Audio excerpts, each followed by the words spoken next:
All right, so this is a video blog podcast thing number 2.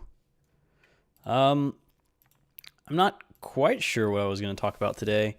So I think I'll talk about menus for admin dashboards and CMSs.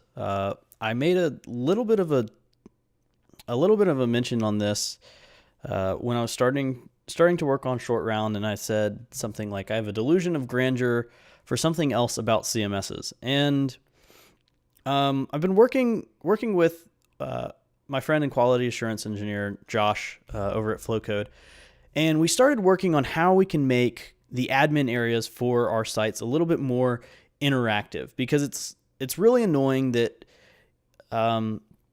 we've been working on a lot of brochure sites lately, and even more in-depth CMS based and CMS backed applications where you have multiple data types that are running across multiple pages.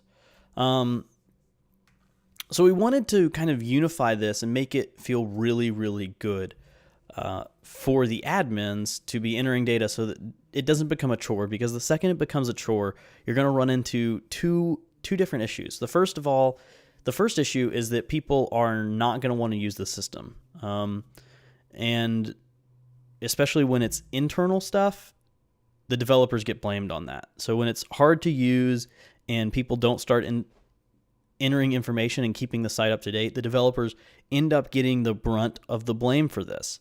At least this is what we found when we were working at an ad agency a while back as well. So you want to make the admin area very easy to use. So I'll give you the use case that I've seen this for is, so we're working on a site for one of our internal companies that has like events that are listed on the homepage, and then a subset of events, most recent, are listed on an internal kind of intranet page as well. And originally the staff at the company said, "Oh yeah, we'll enter it twice," and we were like, "No, why are you entering it twice and having to update and shuffle all this together? You're not gonna keep that up to date." So we made that kind of one data type back in the system, but we wanted to give them a good way to actually manage both of these. So we started hacking around about, having shared data types across multiple pages and multiple things. How do you manage that in the system? And what we ended up coming up with was the idea that in your menus, you don't actually show your data types as a first-class citizen. What you show is the homepage, because when someone's logging in and they say, "Hey, I want to add, this new employee to the homepage," they're not going to go and, think employee. That might be a little bit easy, thinking employee. But if they're trying to, try to find a piece of text, so these are the copy data type or the site settings data type or anything, they need to know, they would have to go into copy and then know exactly what it is that, they're trying to edit. So they're trying to find like, oh, this is the copy home headline, and home headline might bring you somewhere else. That doesn't make any sense. So what we started doing was, almost every menu system has some way to do parent-children, so you can drill down, whether it's drop downs or scroll sideways or something, or like pullouts or whatever. There's usually some sort of parent-child relation in a menu system. So we started playing with the idea of, what if we put homepage as the first class citizen? So you're just going to see the homepage, the press page, the contact page, 1, 2, 3, 4. You're going to see that down the left-hand side of the screen in the admin panel.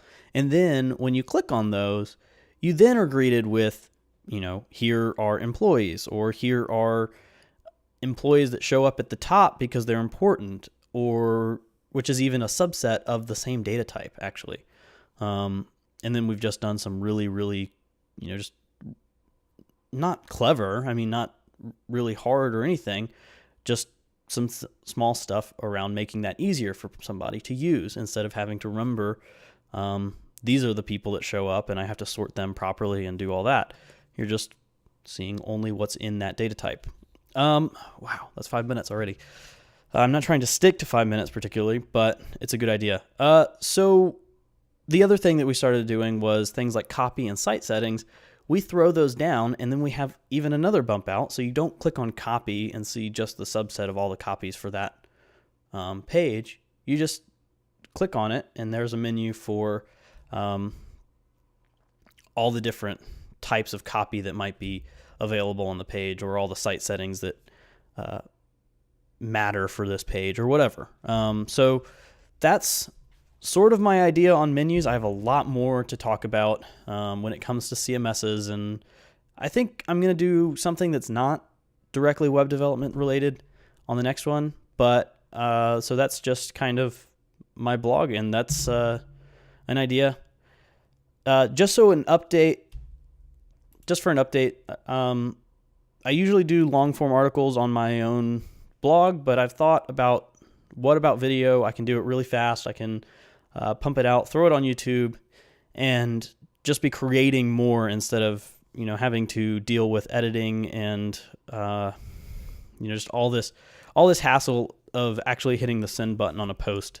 That just takes me a long time, and I end up just getting stressed over it. Even though it takes me an hour to do it, I get stressed over making sure it's perfect. So that's why I'm switching over to some of these video podcasts, or video. This isn't a podcast.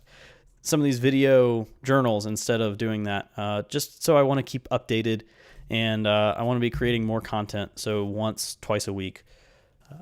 Yeah, that's all. And I guess I'll sign off.